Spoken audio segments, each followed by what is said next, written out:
Hi everybody, this is Bo Sanchez here in Truly Rich Club Success Mentors Collection, and I am with a mentor of mine. His name is Larry Gamboa. Hi Larry. Hello, Bo.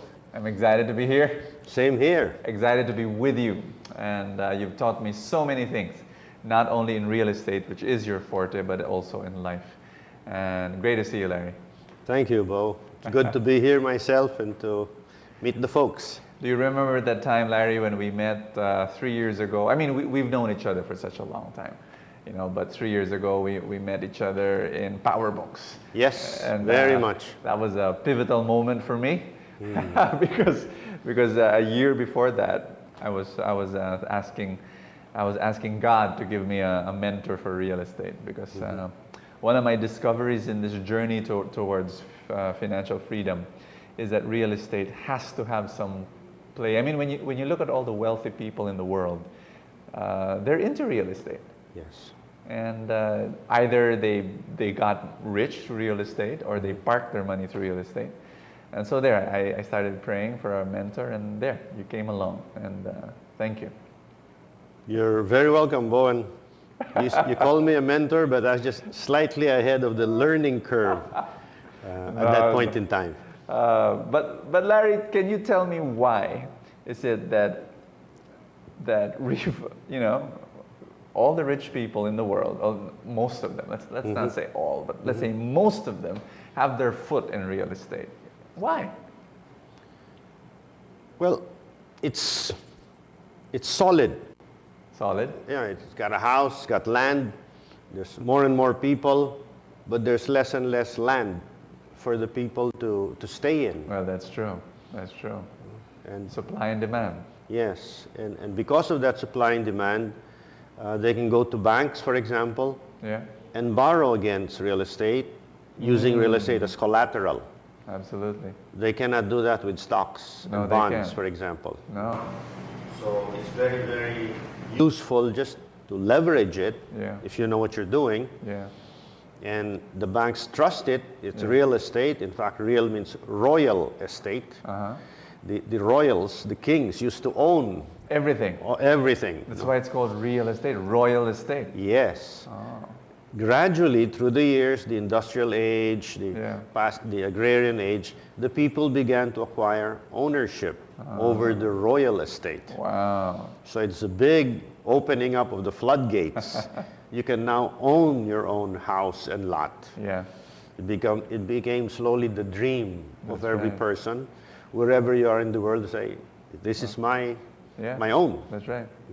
So Larry, what we're saying now is that if you want to become wealthy, and there are a lot of people watching this or listening to this now, this program, and you know they want to become truly rich. They want to gain and achieve financial freedom. And so we're saying they've got to know real estate. Yes. They have to. It's not like even a choice. Because absolutely. We were talking before the interview. We were talking that everybody's foot is in real estate. Yes. Even the poor person is. In the last Think Rich Pinoy seminar that we had, it just dawned on me, Bo. Yeah. I said, how many of you live in houses? Of course, everybody. How many are renting, you know, where you're living? Yeah. So people, right? How many own it? Other people. Yeah. So all of you, all of us, right, whether we consciously or we're involved in real estate from the word go. You know? Either from the outside because we want to own it, because 70% of the people I understand who live in Metro Manila are renting. So only 30% own. Yeah. And if you have, say, 10 million people, that's 7 million people renting. That's right. So the real estate market is going to have to address those 7 million people who little by little would like to own their own piece of property. Larry, let me place myself in the position of those who are listening to this program. Let's say I'm someone who, you know, you've got two or three different people. One is somebody who's renting. He's renting his own house. And I'm listening to you, Larry, and I'm saying, my gosh, you guys, you know, you and Bo, you're investing, you're getting into the real estate business. I'm just renting a little apartment. What am I going to do? Then there's this other person who's listening to us, Larry. He owns his own house. But that's it. Now we're challenging him to say, go beyond that, you know? Why not have a rental property? Why not go and buy a property and sell it right away, you know? Stuff like that. How are we going to address that, Larry? How are you going to address these two kinds of people? Number one, the person who's just renting, and then number two, the person who owns his house. And yeah. Good, that's a good question. The renting person, yes, he's the first person I thought of when I got into this like 4 years ago. I was looking at people who are renting, yes, and I said, what can I provide these people so that they can own it, yes, without my getting into property management, you know, fixing toilets and being called all odd hours of the day. Right. That's when I stumbled into rent to own. So they're renting, but they have the hope, the assurance, the security of saying, if I pay faithfully over a certain period of time, my monthly rental, there is my option to purchase after 5 years, 7 years, 10 years. So Larry, I'm thinking of those people who are listening to this program and who are saying, I'm just renting a little apartment, Larry. What should I do? Okay. The challenge would be, actually the hope that you would have is, I've been renting all my life. The landlord keeps increasing my rent every year, you know, 5%, 10%, or maybe he gives me a break this year, but it's still not mine. That's right. The challenge, is there a hope down the near or far future that I can convert this into something I own? That was when the concept, at least as far as I'm, came along, say, rent to own. The lawyers call it lease agreement with the option to purchase. Yes. So the rent that you're paying, rather than simply going to the landlord, the rent builds equity, which allows you to own the property. Sometimes after 3 years, 5 years, 10 years, whatever your arrangement with the landlord owner. Okay. But you become, rather than a renter, you become a tenant, renter, buyer. So you're a tenant buyer. And your mentality changes. The way you take care of the property, the way you regard it. Akin na ito, this is going to be mine, you know? And that determines the faithfulness of care and payment. That's right. And that's what you've done, Larry. You've bought foreclosed properties. Yes. You've turned them into rent-to-own situations for, let's say, 20 years, 15 years to 20 years. So the tenant pays the rental, but the rental is really payment. And so by the end of 15, 20 years, he owns that property. Which is incredibly generous for you, on your part. You've made that decision that you want to help people own their own houses. And I think people who are renting right now, if you're listening, you know, to find a way by which you can get into those kinds of situations. Of course, they don't have to look for you, Larry, and look for a rent-to-own situation from you, but that would mean like borrowing from the bank. And so instead of paying rent money, they pay a monthly amortization to the bank. Correct. And then after, 15, 20 years, it'll become theirs. Larry, this question that was my question before. Me get into real estate? Isn't that just for the big boys? I mean, I'm just a salaried person. I'm just an employee earning from my job. I mean, how in the world can I enter into real estate? Okay. Are you renting right now? Well, let's say I'm the second person, Larry. I own my house. I own my house. Okay. And but that's it. That's all I own. I own my house. Oh, I'm paying the loan so I'm still paying that loan. And how in the world can I enter into real estate? It's a good question, Bo.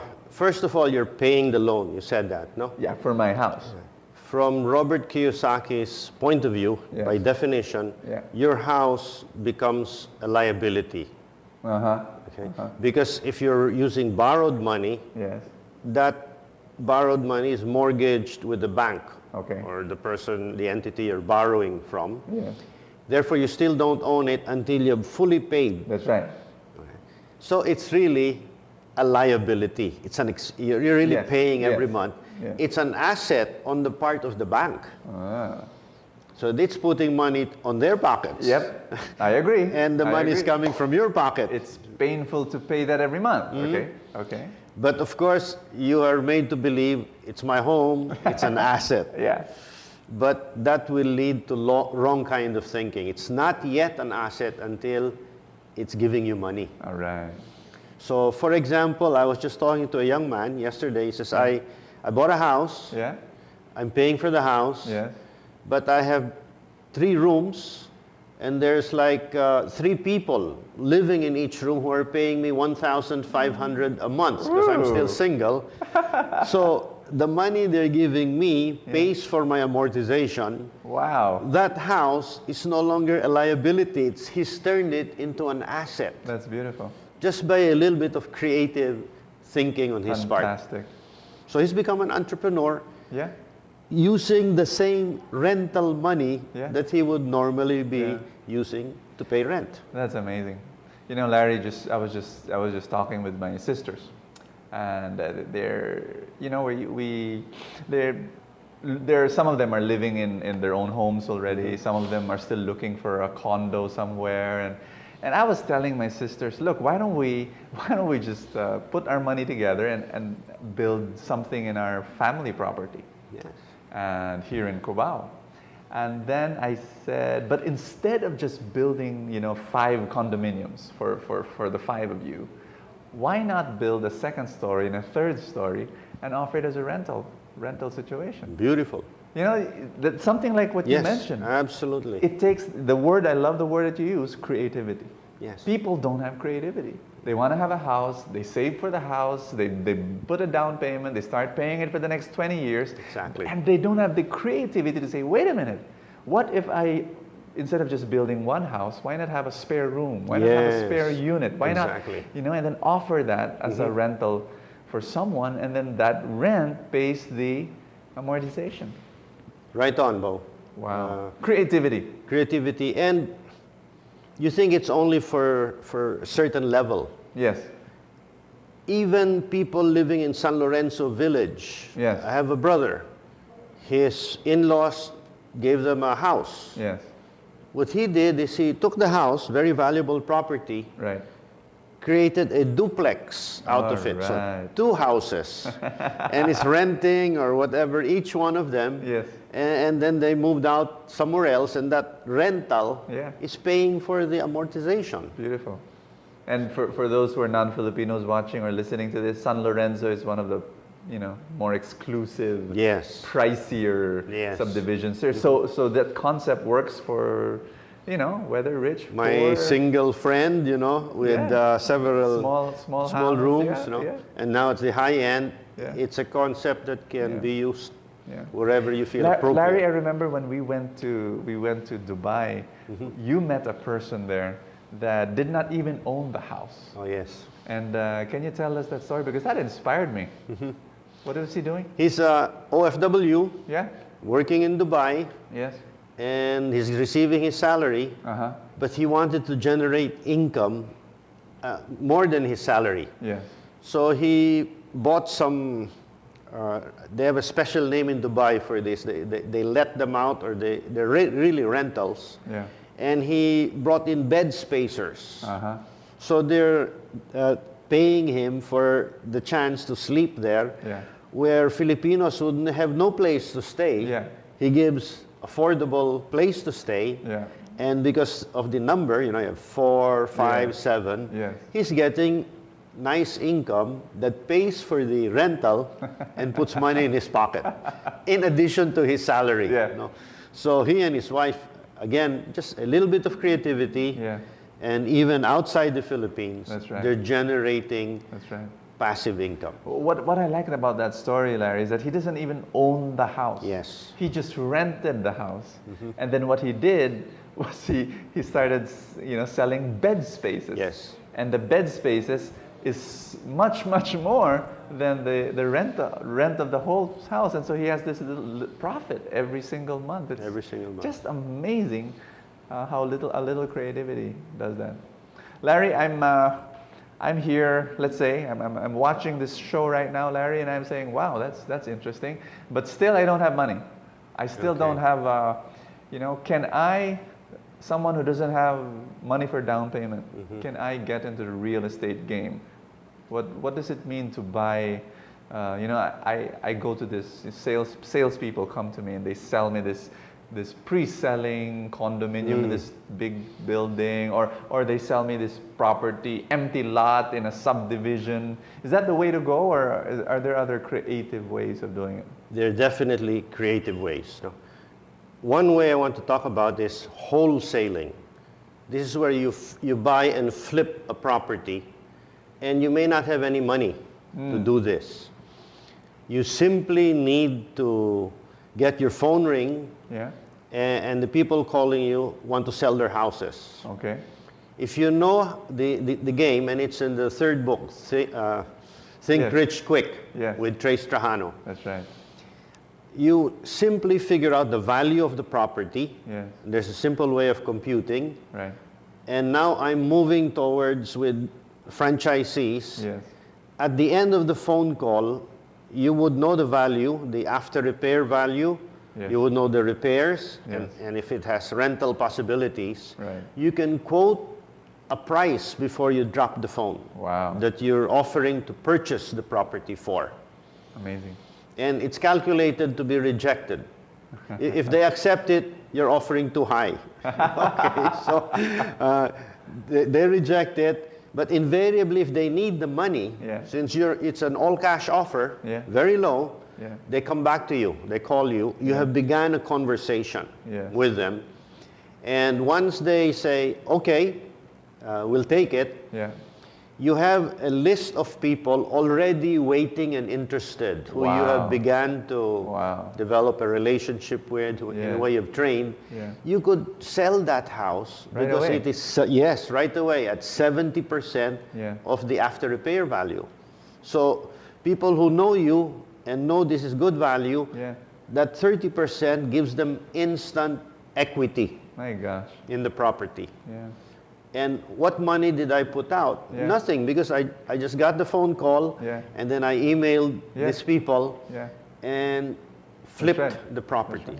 So what you're saying, Larry, is that why not go around and do two things? One is to look for buyers. Yes. People who are interested with this particular house. You get their specifics, get their details, but most importantly, build a relationship with them so that they trust you. Very important. And do them the service of looking for a house for them. Exactly. But you be such a great, wonderful negotiator that you'll be able to get the bottom price from the seller, and then flip it to this person who's looking for that house with of course a profit. Yes. In payment of your looking around and getting the best price for them. That's amazing. You no capital involved. No. But just creativity again, and. Larry, also, I guess, tenacity, intensity, aggressiveness. Oh, yes.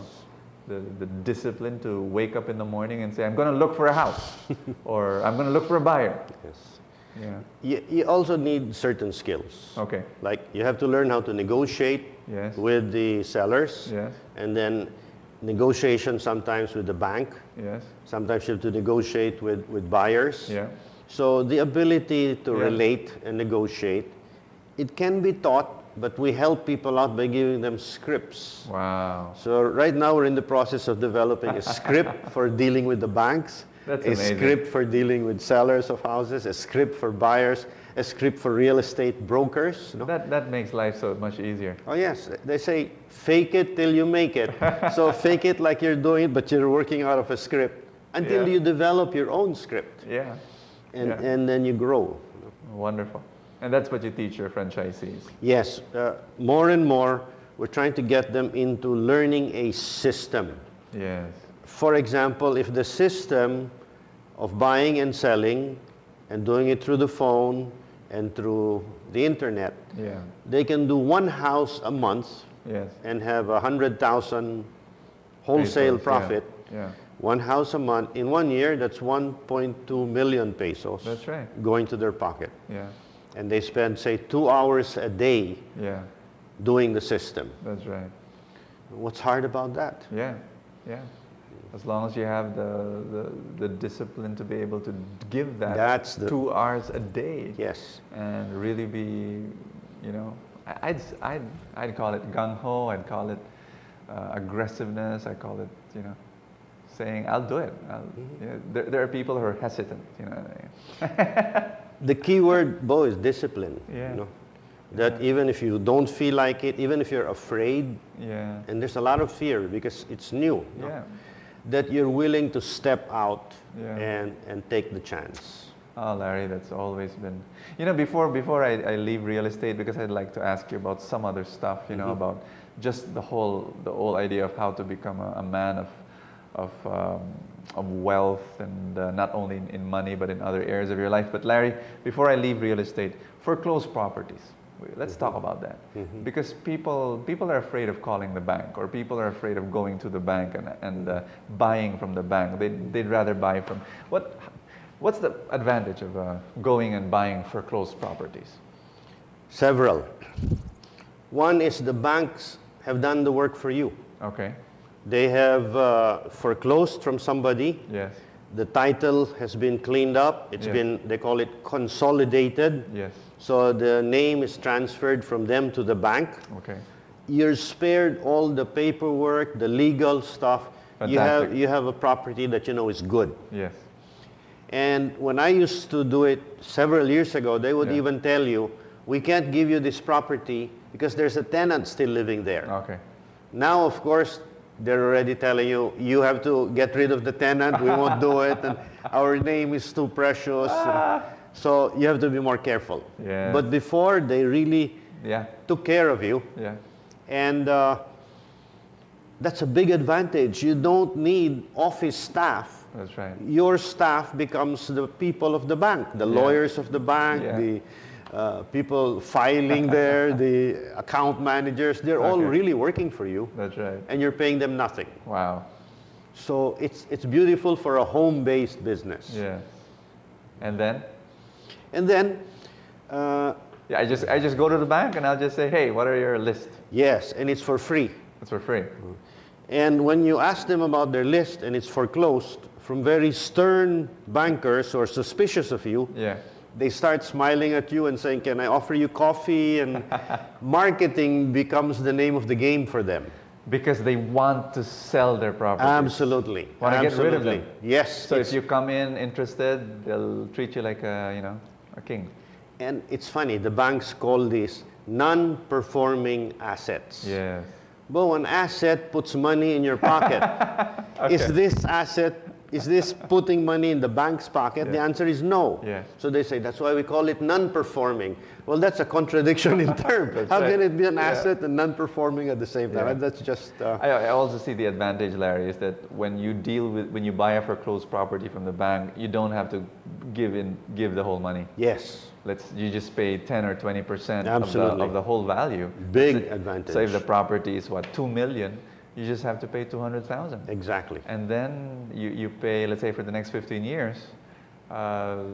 Then you have this time to sell the property for 1 month, 2 months, 3 months, 6 months. Get rid of the property, sell it, or rent to own, and earn.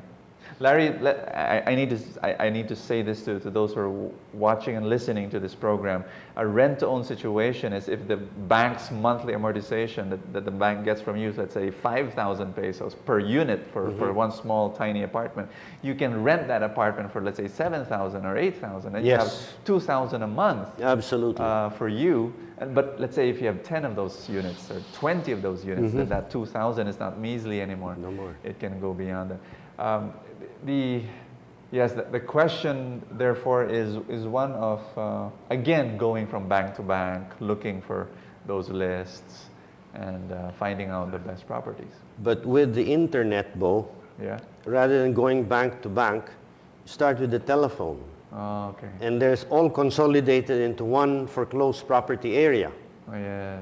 And there's normally in home office, and you ask them, can you email me the list? Okay. And most banks understand email now. And they just email it to you. And they'll just send it to you so you can look at it first before getting on your car, spending on gasoline. Right, right.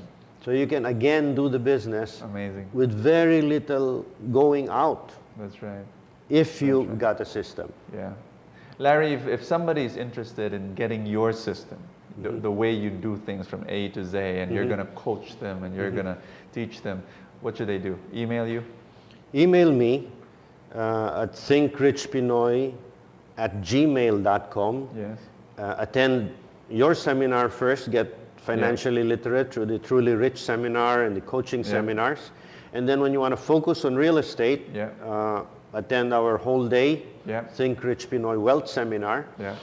And we're thinking about a 2-day seminar where at the end of it you can actually go and do a deal. Wow. But that's still in the works. No? Okay.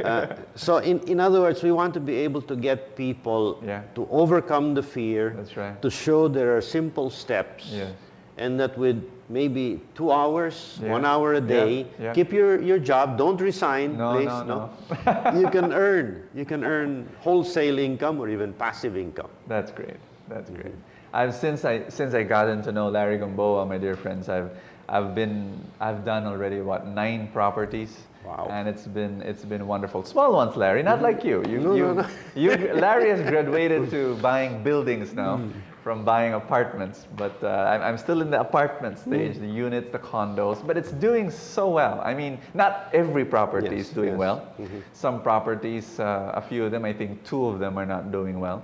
But, well, 2 out of 9. That's not bad. 7 out of 9 earning very well through real estate. Some of them rent to own, some of them flips. Wow. Like we sold right away with our partners, and so there. So this is not theory. This is something that it's being done. And it's done by someone like me who doesn't have the time, not much time, but just being able to do it with other people. Absolutely. Yeah.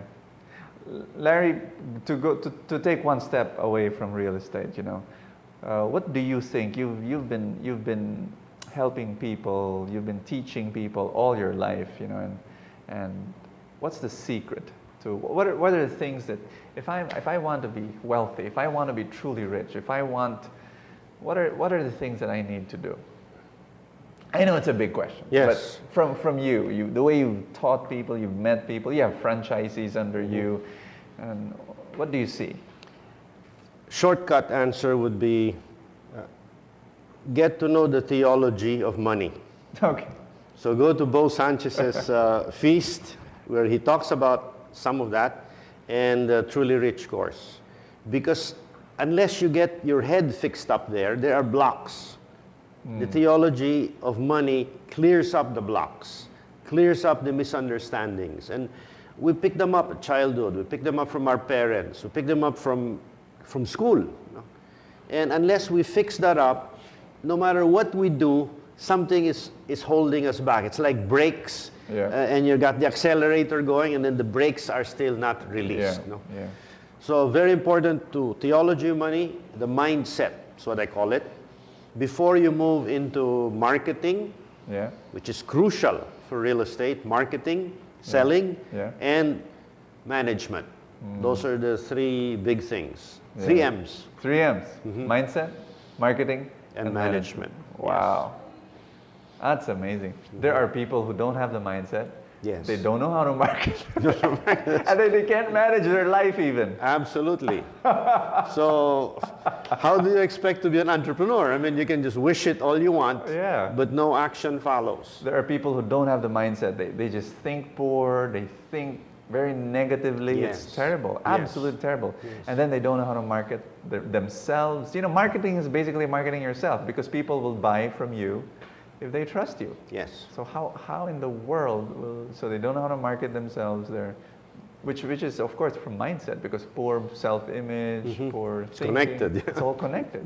And then management. They can't manage their life. They can't manage a simple thing. Larry, what I appreciate about you, what I admire about you, is that you're someone with incredible discipline.